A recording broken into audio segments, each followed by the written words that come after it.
Aujourd'hui, on s'attaque à un dossier explosif, un moment charnière sur l'échiquier mondial, capable de rebattre toutes les cartes. La rencontre de Vladimir Poutine en Alaska, prévue le 15 août 2025.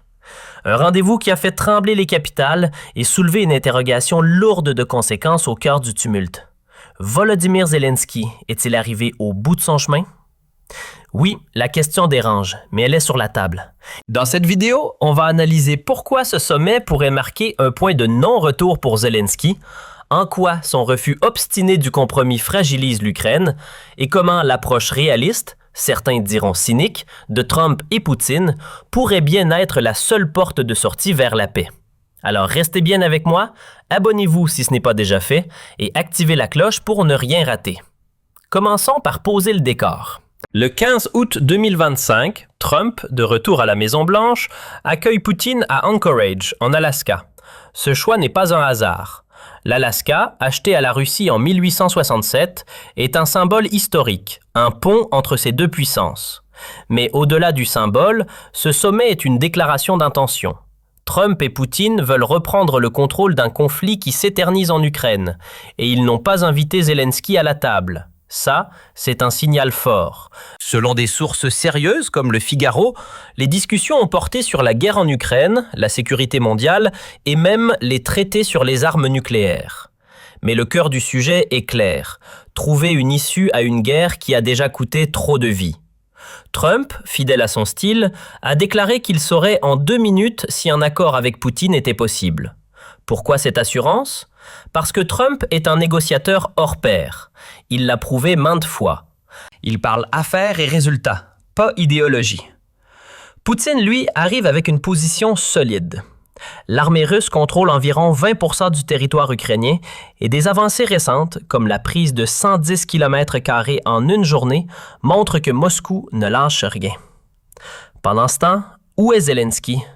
À Londres, en train de faire du lobbying auprès des Européens, rencontrant Keir Starmer pour exiger que l'Ukraine ait son mot à dire. Sa ligne. Pas un pouce de terrain cédé à la Russie, pas de compromis sur l'OTAN ou l'UE, et un cessez-le-feu comme condition préalable. Noble, mais instable. Trump et Poutine, eux, semblent voir les choses autrement.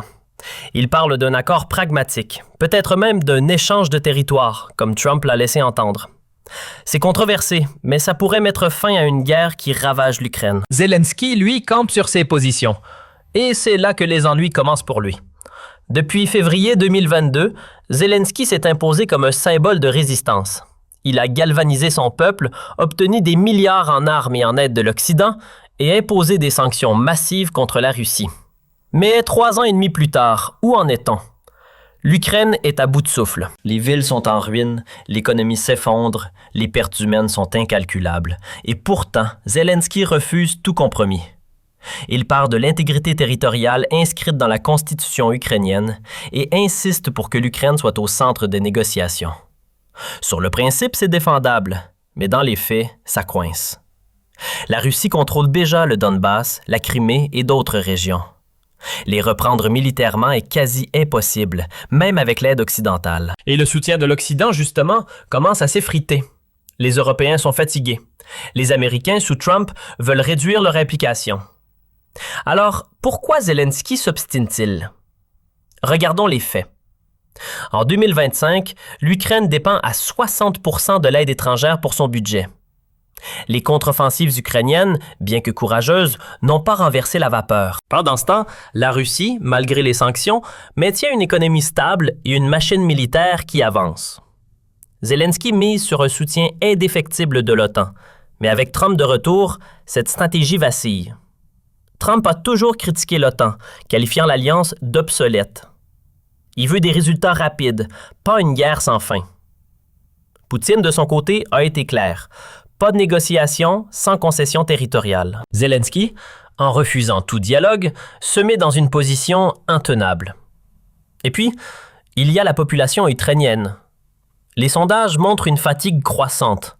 Les gens veulent la paix, pas une guerre éternelle. Les manifestations à Kiev, bien que discrètes, commencent à émerger. Les Ukrainiens admirent Zelensky, mais beaucoup se demandent si son intransigeance vaut le prix du sang. Trump et Poutine, eux, jouent sur cette lassitude. Leur sommet en Alaska envoie un message. Ils sont prêts à négocier, à trouver une solution même si elle est imparfaite. Et si Zelensky continue de dire non, il risque de se retrouver isolé, non seulement sur la scène internationale, mais aussi chez lui. Passons maintenant à ce qui s'est dit en Alaska et pourquoi ça pourrait être le début de la fin pour Zelensky. Selon des fuites relayées par des médias comme Reuters, Trump et Poutine ont évoqué un plan en 3 volets. Un cessez-le-feu immédiat, une démilitarisation partielle des zones contestées et un possible référendum dans les territoires occupés pour déterminer leur avenir. C'est une approche pragmatique qui reconnaît la réalité sur le terrain.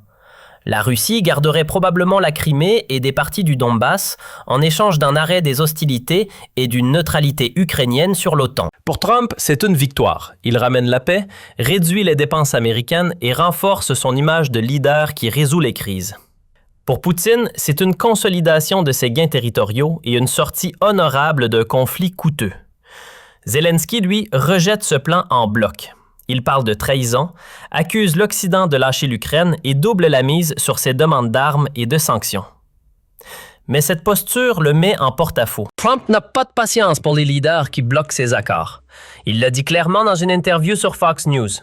Zelensky doit comprendre que l'Amérique ne peut pas financer une guerre sans fin. Poutine, de son côté, a toujours vu Zelensky comme un obstacle. Un acteur qui dépend trop de l'Occident pour être un interlocuteur crédible. En refusant de s'asseoir à la table, Zelensky donne raison à ceux qui disent qu'il n'est pas un homme d'État, mais un symbole qui a dépassé son utilité. Alors, pourquoi Zelensky doit-il partir? D'abord, parce que sa stratégie est en train d'échouer. L'Ukraine ne peut pas gagner militairement, et l'aide occidentale ne sera pas éternelle. Ensuite, parce que son refus de négocier prolonge les souffrances de son peuple. Trump et Poutine, qu'on les aime ou non, proposent une sortie de crise. Elle n'est pas parfaite, elle implique des sacrifices, mais elle mettrait fin à la guerre. Zelensky, en s'y opposant, risque de devenir un frein à la paix.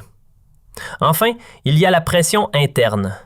Si la population ukrainienne commence à douter de lui, si ses généraux ou son parlement commencent à chercher une alternative, son leadership pourrait s'effondrer. Des figures comme Oleksiy Arestovitch, son ancien conseiller, critiquent déjà son approche. Un changement de leadership pourrait ouvrir la voie à un gouvernement plus ouvert au compromis. Mais ne nous méprenons pas.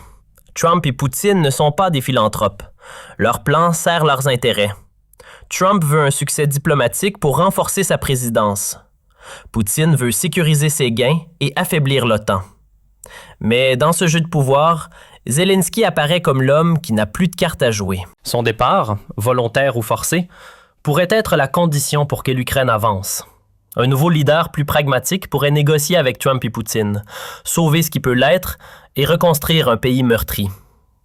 Alors, que retenir de tout ça?